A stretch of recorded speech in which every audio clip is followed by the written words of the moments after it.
Now, I want to be fair, and we're not simply going to read the sections of this that are critical of Donald Trump. Let's give you the response from someone who believes that this is an inaccurate characterization of Donald Trump. The White House officials disputed it, saying, quote, "The president is laser focused on the issues at hand and asks probing questions throughout the briefings. It reminds me of appearing before a well-prepared appellate judge and defending the case," according to National Security Advisor Robert C. Bryan. And others say that he asks very incisive questions and he has an understanding. None of them dispute that he doesn't read anything and that he doesn't prep, Right. but that he asks very good questions. And so I just wanted to go very briefly to, I don't want to show a bunch of what he said yesterday in his televised meeting. I want to show you just a few seconds of video of Donald Trump, just a little taste of the probing questions and analysis that he brings to this sort of thing.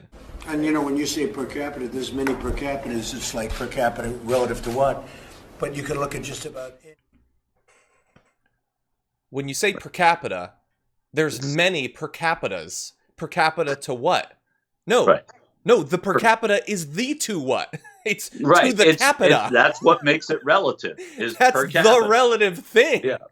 Right. Well, it's good to know that he'll be good before a judge, I guess, if you're a Trump supporter. Exactly. Does he not know what that means? Yeah. He's 90 years old. Does he not know what per cap? Is that why he keeps saying things about our testing that are untrue, that he fundamentally doesn't understand what per capita is a reference Well, that's to? interesting that he just is clueless about it. So that explains everything that we're going through right now. I think that when he doesn't know what he does, when he doesn't know something, he just fumbles around until it's over and then moves on. It's it's a tactic that, other presidents have used, except they know what they're talking about. They just need to move and maneuver away from what it is. Yeah. Not all of them, but certainly you've seen them do it, John. And This is just ridiculous. But that's the kind of question he's asking. If he's asking those questions in an intelligence briefing, man, maybe it's better. Maybe it is better. I don't know. If Obama had said that quote, that's it. That would have been it over and over and over again. I'm never going to play it again because there's going to be worse stuff tomorrow. Really fast, although people wouldn't be paying as close attention. Yeah, possibly, because the pandemic probably wouldn't have been nearly as bad. Right. So I wanted to find out what he meant there, and the video cuts off. So I went to the actual transcript of that meeting, and he says, and when you say per capita, there's many per capitas. It's like per capita relative to what? But you can look at just about any category, and we're really at the top, meaning positive on a per capita basis too. He used it there as if he knows what it means, by the way. Right. They've done a great job, and he's really fast, because he's talking about testing there.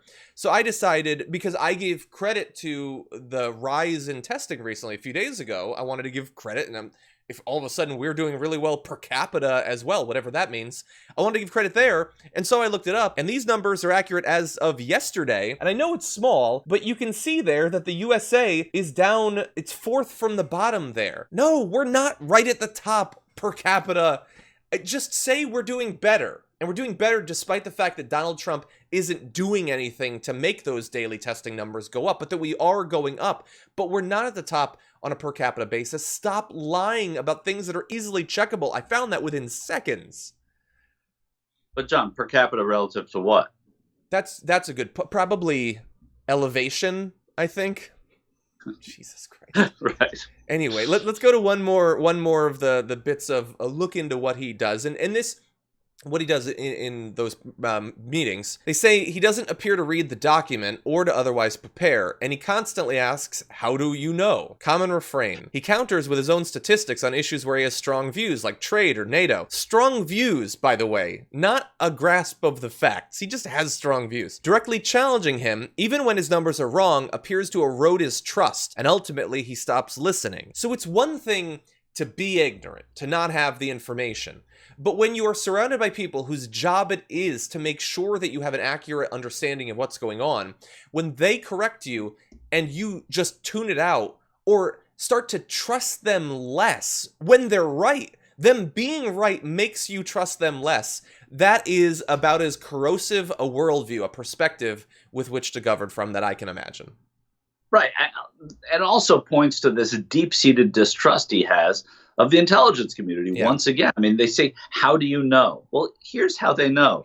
It's their job to know, and they're not going to share anything that they don't know because they are part of the intelligence community who they get up every day to know and share with you at the highest levels of world government what they know. And I think that you can see it in that example that you pointed out, that this is a man who is just permanently skeptical of anyone in the intelligence community who thinks he knows better than everyone in the room. Yeah.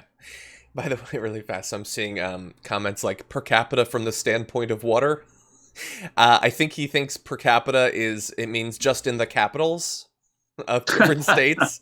That's possible. Someone said in Tallahassee, we're doing great. Exactly. Ernie put in a comment saying Dunning-Kruger effect. That's all I'm gonna say. Yeah, it's a perfect demonstration of if you could do an entire textbook on the Dunning-Kruger effect just with case studies of Donald Trump. For more political news breakdowns, interviews, stories of activism, and me trying my hardest to care about the occasional big celebrity news story, subscribe to our YouTube channel at youtube.com/The Damage Report. And you can ring the bell wherever it is so you don't miss anything.